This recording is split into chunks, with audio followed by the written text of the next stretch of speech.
ছোৱালীজনী দিব সেইদিনা বেয়া ব্যৱহাৰ কৰিছে মিছবিহেভ কৰিছে নৱাগত দিনা গাফি কৰিবলৈ চেষ্টা কৰা বুলি কৈছে প্ৰিন্সিপাল ছাৰ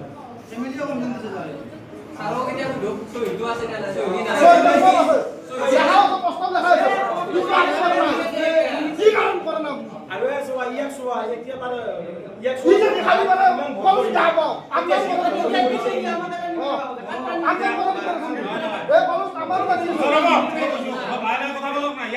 ইমান মানুহ নাইতো ইমান জোৰে জোৰে কথা পাতিব লাগে কি আছে ইয়াত লাহে লাহে কওক না ভাই আমি শুনি আছো না চবে কিবা আছে ধুনীয়াকে বহি লওক চকীত বহি পেলাই কওক না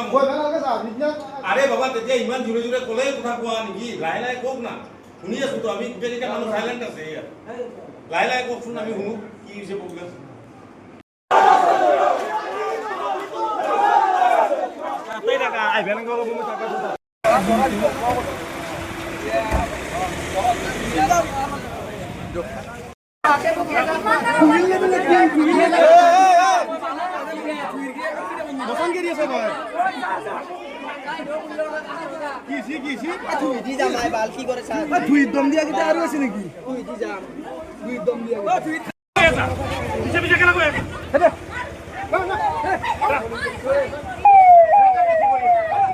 আজি পশ্চিম বড়োগুট মহাবিদ্যালয়ত যি আমাৰ নিযুত মইনা আঁচনি কাৰ্যসূচী আছিলে তাৰ চেক বিতৰণ কাৰ্যসূচী এই মহাবিদ্যালয় আছিল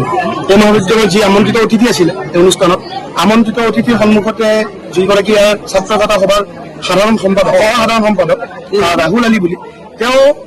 যি মানে কি এডাল লট লৈ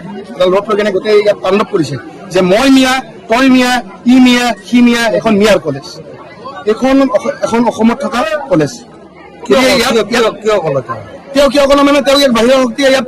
স্থান দি আছে কলেজৰ অধ্যক্ষই ইয়াক তেওঁক বেকআপ দি আছে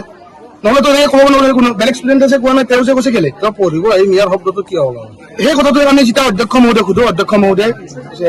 আমি আলোচনা কৰিব লাগিব মিটিং কৰিব লাগিব যিটো চবৰে সন্মুখত হৈছে ঘটনাটো ষ্টুডেণ্টৰ সন্মুখত হৈছে সাধাৰণ ষ্টুডেণ্টে দেখিছে আমন্ত্ৰিত অতিথি এজনৰ সন্মুখত কৰিছে ঘটনাটো আৰু যি ডাঙৰ ৰদ লৈ আহিছে এই ৰদালৈ কৈছে মই মিয়া তই মিয়া আমি মিয়া ৰাজ কৰিম কলেজ চৌহদৰ ভিতৰত অধ্যক্ষ মহোদয় নিমাত অধ্যক্ষ মহোদয় মাত নাই আমি যেতিয়া ভিতৰত গৈছো আমি যেতিয়া তাক ভিডিঅ' ক্লিপ কৰিছো তেওঁ কৈছে যে আমি জিবি মিটিং কৰি কেনে আমি ভিডিঅ' ক্লিপ দিব পাৰিম এইটো কিবা কথা হ'ল নেকি যদি কালিলৈকে যদি ভিডিঅ' যদি দিলে ৰৈ যায় তেতিয়া কোন দায়ী হ'ব বেয়া কথা হৈছে বহুত বেছি বেয়া কথা হৈছে আৰু এইগৰাকী অধ্যক্ষ মহোদয় ইয়াত বিভিন্ন টাইমত বিভিন্ন সময়ত ইয়াৰ যি আমাৰ স্থানীয় ব্যক্তি আছে আমি নিজে দেখা পাওঁ আমি নিজৰ লাজ লাগে ইয়াত ল'ৰা ছোৱালীয়ে একেলগে সাৱতা সাৱতি কৰি কেনে আমি দেখিবলৈ এখন যি মহাবিদ্যালয়ৰ চৌপাশত যি এটা ভাল পৰিৱেশ এটা থাকিব লাগে ইয়াত একেবাৰে নাই বিশৃংখল পৰিৱেশ আৰু অধ্যক্ষ মহোদয় একো এটা মানে ইয়াত যাৱতীয় ব্যৱস্থা গ্ৰহণ নকৰে একো দেখিবলৈ পোৱা নাছিল গুণ্ডাগিৰি কৰিবলৈ এখেতে গুণ্ডাগিৰি কৰিবলৈ এখেতে পুহি ৰাখিছে মানে আৰু শক্তি পাৰিব একদম আৰু সাধাৰণ সম্পাদক গৰাকীক আজি যি অনুষ্ঠান আছে অনুষ্ঠানৰ বিষয়ে এটা জনাব লাগিছিলে যিমান যি নহওক যিহেতু সাধাৰণ সম্পাদক হিচাপে আছে কিন্তু তেওঁ অকল জনাইছে সহসাধাৰণ সম্পাদক মানে কি যিহেতু সহসাধাৰণ সম্পাদক এগৰাকীয়ে এই ঘটনাটো গোটেই কৰিলে ষড়যন্ত্ৰ কৰিলে অধ্যক্ষ মহোদয়ে জড়িত আছিল আমাৰ এতিয়া স্পষ্ট দাবী যিগৰাকী অধ্যক্ষই সেই ল'ৰাজনক মেকআপ দি আছিলে সেই ল'ৰাজনক বহিষ্কাৰ কৰিব লাগে ছাত্ৰকতা সভাৰ পৰা আৰু মহাবিদ্যালয়ৰ পৰা বহিষ্কাৰ কৰিব লাগে এগৰাকী ছাত্ৰই লগ লৈ কেনে ইয়াত পঢ়িবলৈ নাহে ইয়াত কোনো পধ্যে পঢ়িবলৈ নাহে আৰু অধ্যক্ষগৰাকী